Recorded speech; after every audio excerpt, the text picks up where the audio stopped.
नमस्कार प्रेक्षकांनो.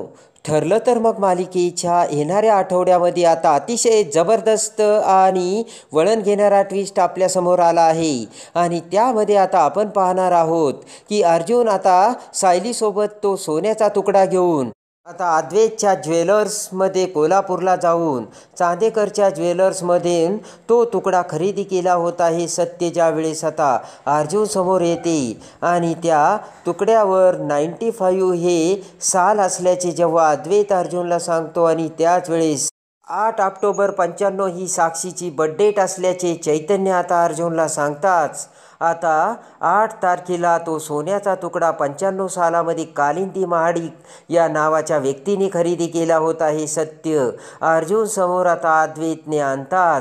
कालिंदी महाडिकपर्यंत पोचून कालिंदी महाडिकला कोर्टात घेऊन येत तो सोन्याचा तुकडा हा कालिंदी महाडिकने साक्षीला बड्डेच्या दिवशी पेंडंटच्या रूपात गिफ्ट म्हणून दिला होता हे भर कोर्टात अर्जुन कसा सिद्ध करतो आणि त्यानंतर आता तो सोन्याचा तुकडा आश्रमात मिळाल्याचे सत्य अर्जुन जेव्हा कोर्टाला सांगतो आणि त्याच वेळेस आता साक्षी ही त्याच विलासच्या खुनाच्या वेळेस आश्रमात आली होती हे आता अर्जुन कसा पुराव्यासकट भर कोर्टात सिद्ध करतो आणि अर्जुनने ते सिद्ध करताच आता साक्षीच्या हातात पुन्हा कशा बेड्या पडतात आणि अर्जुनने सगळ्यात मोठा पुरावा घेऊन येत आता साक्षीला पुन्हा कशी अटक होती हे सगळे या व्हिडिओमध्ये आपल्याला पाहावयास मिळणार आहे.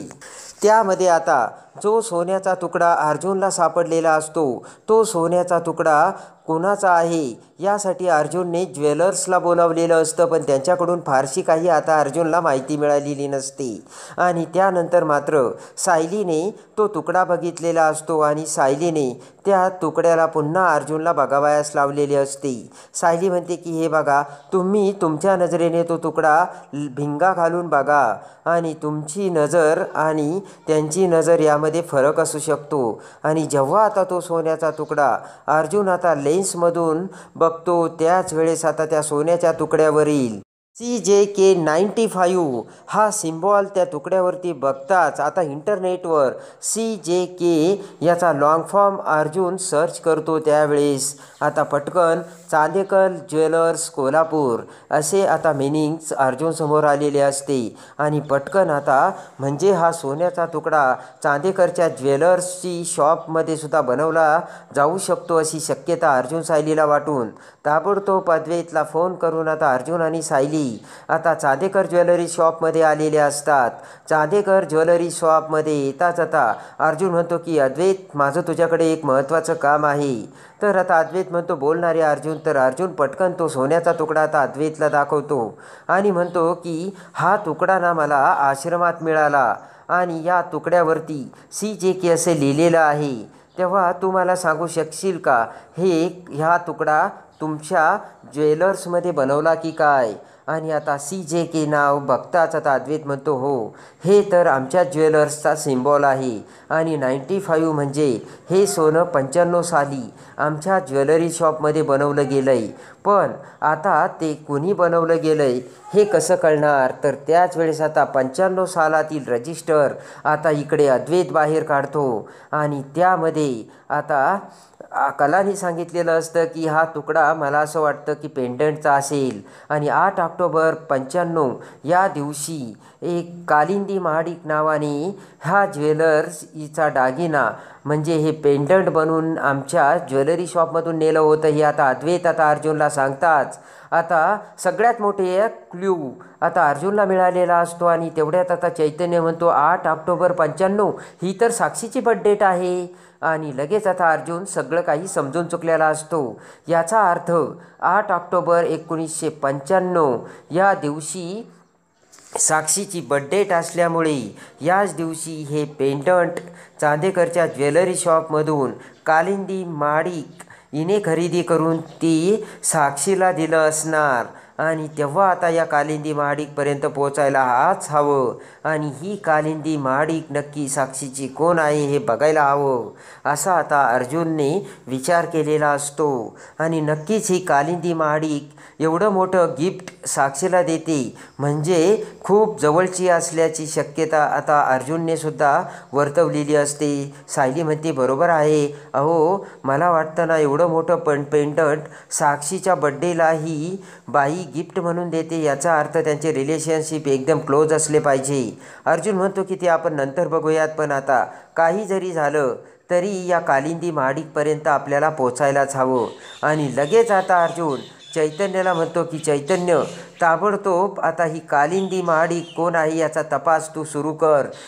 ताबडतोब आता कालिंदी महाडिकच्या नावाने सगळं सर्चिंग करून आता चैतन्य कालिंदी महाडिक ही कोण आहे याचा तपास चैतन्याने सुरू केलेला असतो. आणि इकडे आता अद्वैत कालाचा निरोप घेऊन ताबडतोब आता अर्जुन आणि सायली पुन्हा आता पनवेलमध्ये आलेले असतात. आणि इकडे आता बेडरूममध्ये येताच पुन्हा अर्जुन आणि सायली दोघीही आता ही कालिंदी महाडिक कोण असेल आणि हिने जर साक्षीचे ते पेंडंट खरेदी केले असेल साक्षीसाठी तर पण ते आपल्याला ती सांगणार का आणि ती साक्षीची कोण हे सगळे आपल्याला शोधून काढावे लागणार आहे असे आता अर्जुन सायलीला बोलतो. तर सायली म्हणते बरोबर आहे. आणि इकडे आता चैतन्य त्या कालिंदी महाडिक कोण आहे याची सगळी हिस्ट्री आता काढायला प्रयत्नाची शिकस्त करत असतो. आणि अखेर आता कालिंदी महाडिकची सगळी माहिती चैतन्याला मिळालेली असते. आणि ताबडतोब आता चैतन्य हा अर्जुनकडे येतो आणि अर्जुनला म्हणतो की कालिंदी महाडिक हिची सगळी हिस्ट्री सगळा इतिहास मला समजला आहे अर्जुन. ताबडतोब आता अर्जुन म्हणतो की चैतन्य बोल ना, कोण आहे ती आणि साक्षीची आणि तिची कशी काय ओळख. तेव्हा आता चैतन्य म्हणतो की ही कालिंदी महाडिक आता एका प्रसिद्ध बिल्डरची मुलगी आहे. जसा महिपत शिक्रे हा बिल्डर आहे तसाच कालिंदी महाडिकचा बापसुद्धा एक बिल्डर होता. पण आता कालिंदी महाडिकचा बाप या जगात नाही आहे. आणि लगेच आता अर्जुन म्हणतो की अरे यार. आणि लगेच आता चैतन्य म्हणतो की कालिंदी महाडिक आता ही एकटीच राहते आणि तिचा बाप या जगात नाही आहे. आणि लगेच आता चैतन्य म्हणतो की मी तिचा ॲड्रेस वगैरे सगळं काही घेतला अर्जुन, आपल्याला तिकडे जावं लागेल. पटकन आता अर्जुन आणि चैतन्य हे कालिंदी महाडिकच्या घरी जातात.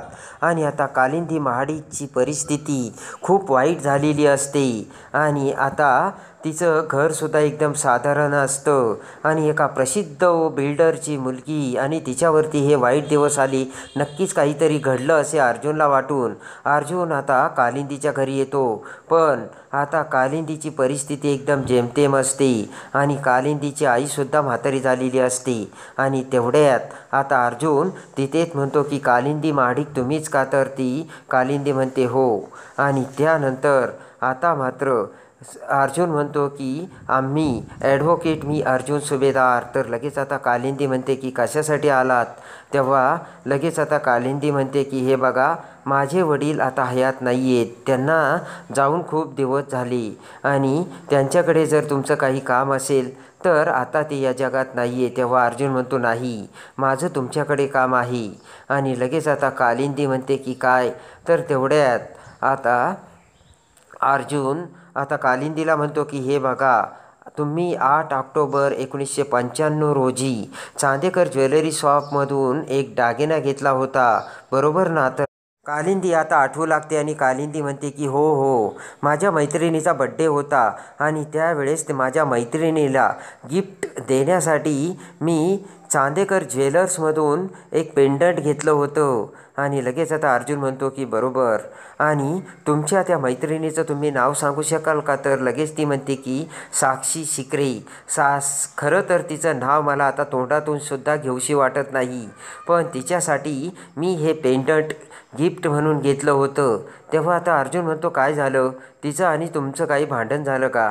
तर आता लगेचच कालिंदीच्या डोळ्यात पाणी येतं आणि म्हणते की मी आता तिचं नावसुद्धा घेऊ शकत नाही, कारण तिच्यामुळे माझं सगळं काही सर्वस्व गेलं. तर आता अर्जुन म्हणतो काय झालं. आणि लगेच आता घडलेली सगळी हकीकत आता कालिंदी अर्जुनला सांगते आणि म्हणते की माझ्या वडिलांना या साक्षीच्या वडिलांनी भिकेला लावलं. माझे वडील प्रसिद्ध बिल्डर होते, पण माझ्या वडिलांवरती खोटा फ्रॉडचा आरोप करून माझ्या वडिलांना जेलमध्ये टाकलं गेलं आणि त्यानंतर माझ्या वडिलांना यांनी भिकेला लावलं आणि स्वतःला संपवून माझ्या वडिलांनी मग आत्महत्या केली. या सगळ्याला ती साक्षी आणि तिचा तो बाप तो महिपत शिकरे जबाबदार आहे. आणि अर्जुनला आता सत्य कळालेलं असतं आणि लगेचच अर्जुन म्हणतो, हे बघा आता आम्हीसुद्धा तुमच्या बाजूने आहे. तो साक्षी आणि तो महिपत कसा आहे हे आम्हाला देखील माहिती आहे आणि म्हणून तुम्ही आम्हाला यामध्ये मदत करा. आणि मी तुम्हाला सांगतोय, साक्षीचा हा तुम्ही जे पेंडंट साक्षीला दिलं होतं त्याच पेंडंटचा हा तुकडा मी तुम्हाला आता देतो. तुम्ही तो ओळखताल का?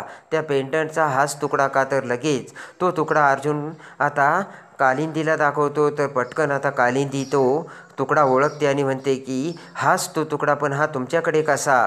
तर आता अर्जुन आता म्हणतो की मी तुम्हाला ती सगळं सांगेल, पण तुम्ही हा तुकडा तुम्ही घेतलेल्या त्या सोन्याचा असून ते सोनं म्हणजे ते पेंडंट ती ज्वेलरी तुम्ही साक्षी शिकरेला बड्डेच्या दिवशी गिफ्ट म्हणून दिली होती हे तुम्ही कोर्टामध्ये सांगू शकाल का? तर आता कालिंदीला साक्षी महिपतचा रागच असतो. तर कालिंदी म्हणते, हो, माझ्या वडिलांवरचा सूड उगवण्यासाठी मी हे करायला तयार आहे. आणि लगेच आता अर्जुन आता कोर्टामध्ये येतो. अर्जुनने आता सगळे पुरावे आणलेले असतात. चांदेकर ज्वेलर्समध्ये ते रजिस्टरसुद्धा आता अर्जुनने आता आणलेलं असतं आणि लगेच आता अर्जुनने सुनावणी बोलावून आता अर्जुनने तो सोन्याचा तुकडा जजला दाखवत अर्जुन म्हणतो की माय लॉर्ड, हा सोन्याचा तुकडा आम्हाला आश्रमात ट्री क्रिएशनच्या वेळेस मिळाला आणि त्या सोन्याच्या तुकड्याचं आम्ही इन्व्हेस्टिगेशन केलं.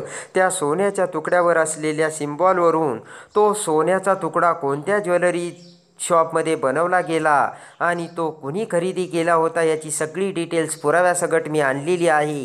आणि ती सगळी डिटेल्स आता अर्जुन आता कोर्टामध्ये दाखवतो. आणि त्या सोन्याच्या पेंडंटवर CJK आणि 95 हे सिम्बॉल असल्यामुळे ते चांदेकर ज्वेलरी शॉपमध्ये तो दागिना बनवला गेला आणि त्यानंतर 95 हा त्यांचा लोगो असतो, म्हणजे 95 सालामध्ये तो बनवला गेला आहे. आणि रजिस्टर आता बघता क्षणी चांदेकर ज्वेलरच्या त्या रजिस्टरमध्ये 8 ऑक्टोबर 1995 रोजी हेच पेंडंट चांदेकरच्या ज्वेलरी शॉपमधून आता एका व्यक्तीने खरेदी केलं होतं. आणि लगेच आता अर्जुन ते सांगत असताना साक्षीचे धाबेदार आणलेले असतात.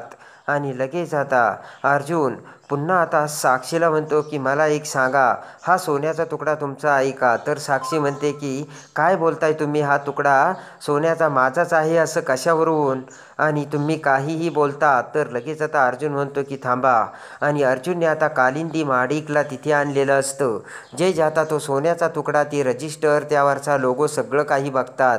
आणि त्यानंतर आता कालिंदी माडिक विटनेस बॉक्समध्ये येताच आता अर्जुन कालिंदीला प्रश्न विचारतो की हा सोन्याच्या तुकड्याला तुम्ही ओळखता का? तर लगेच आता कालिंदी रागाने साक्षीकडे बघते आणि म्हणते, हो, हा सोन्याचा तुकडा मी साक्षी शिकरे हिच्या बड्डेच्या दिवशी तिला पेंडंटच्या रूपात गिफ्ट म्हणून दिला होता. ते ऐकताच आता साक्षीला मोठा धक्का बसतो. साक्षी म्हणते की ही खोटं बोलते आणि तो तुकडा हाच होता, हे कशावरून? आणि लगेच आता अर्जुनने ते सगळे पुरावे दाखवलेले असतात. आणि त्याच वेळेस आता कालिंदी माडिकने साक्षीच्या बड्डेच्या दिवशीचे सगळे फोटो कालिंदीकडे असलेले आता तिने कोर्टात आणलेले असतात. आणि त्या पेंडंटचे फोटो आणि ते पेंडंट त्याने कसं साक्षीच्या गळ्यात घातले याचे सगळे फोटो आता कालिंदी ही जजला दाखवते.